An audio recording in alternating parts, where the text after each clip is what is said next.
Այս ռեժիմը պետք է ոչնչացվի։ Համար ընդունելի չեն նաև այն ձևակերպումները, որ Սասնա Ծռեր խմբի անդամներին փորձ է արվում ներկայացնել որպես ուղղակի ահաբեկիչ եւ այս կարգի որակումներով, սա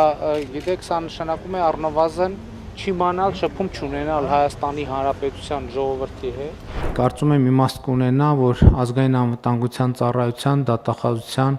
քննչական կոմիտեի, ներքին գործերի նախարարության, ոստիկանության առավել արդյունավետ գործած աշխատակիցներին ներկայացնեք պարգևատրման եւ պետական պարգևի 9 տարի առաջ ընդդիմադիր Փաշինյանը դեմ էր, որ ՊՊԾ գունդը գրաված Սասնա Ծռեր խմբին ահաբեկիչ կոչեն։ Ասում էր հանրապետությունում մեծ մասը իշխանափոխությունը պատկերացնում է զենքի եւ ուժի ճանապարհով։ Մեղադրել էր այդ ընթացքում գործող իշխանությանը քաղաքացիներին չճանաչելու համար։ Քաղաքացիների, չեմ ուզում ասել մեծամասնությունը, բայց մի հսկայական զանգված ունի ուժային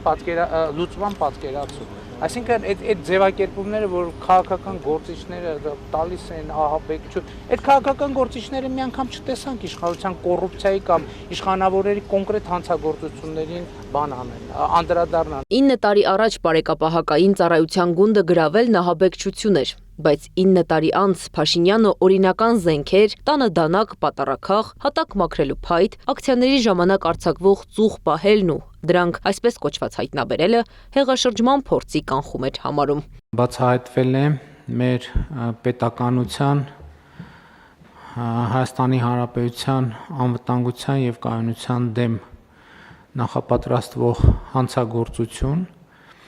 եւ բնականաբար նաեւ կանխվել է այդ պլանի իրագործումը։ Հեղաշրջման փորձ անունը կրող ծրագիրը ՔԿ-ի տարածած փաստաթղթում ժամկետանց է։ Եթե այդ հեղաշրջումը պետք է իրականացվեր 2024 թվականին, ինչու են հիմա կանխում այն, հարցնում է փաստաբան Արամ Օրբելյանը։ Շատ քաղաքացիներ մտահոգված են տարածված ձայնագրություններից։ Ինչու, ինչպես կարող էր հոգևորականը նման բռապաշար գործածել։ Ընդհանրապես այս գործին ամբողջությամբ լուրջ վերաբերվել չի կարելի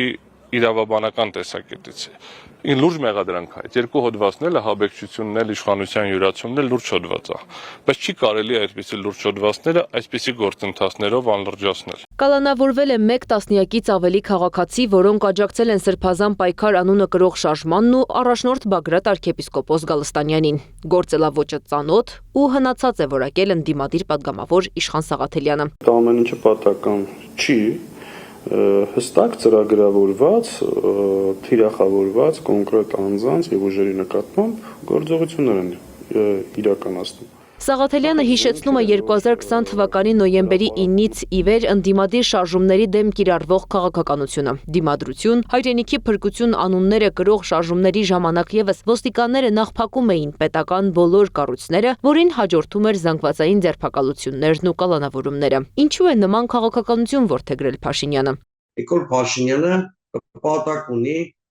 անցում կատարելու տոտալիտար կառավարմանը, որտեղ միայն այդ տարբերակով է հնարավոր նրա իշխանության վերարտադրությունը 2026 թվականի ընտրություններում։ Այսինքն այդ նպատակով նա պետք է դիմադրության բոլոր կենտրոնները երկրի ներսում վնասազերծի կամ լիկվիդացնի, ինչով ևս զբաղված այդ Փաշինյանը թիրախ է դարձնում նախկին թիմակիցներին, առաջին, երկրորդ, երրորդ նախագահներին ու բոլոր այն կարող ուժերին, որոնց շուրջ կարող են հավաքվել քաղաքացիները։ Այդ շարքին է ավելացվել նաև հայ առաքելական Սուրբ եկեղեցին։ Փաշինյանը պատրաստվում է 2026 թվականի ընտրություններին, նշում է Սուրենյանցն ու հավելում, նա միայն վախի ու բռնության հետևանքով կարող է վերընտրվել։ Անի Աբաղյան, Մեհեր Դավթյան, Գեգամ Ղազարյան, ABC Media։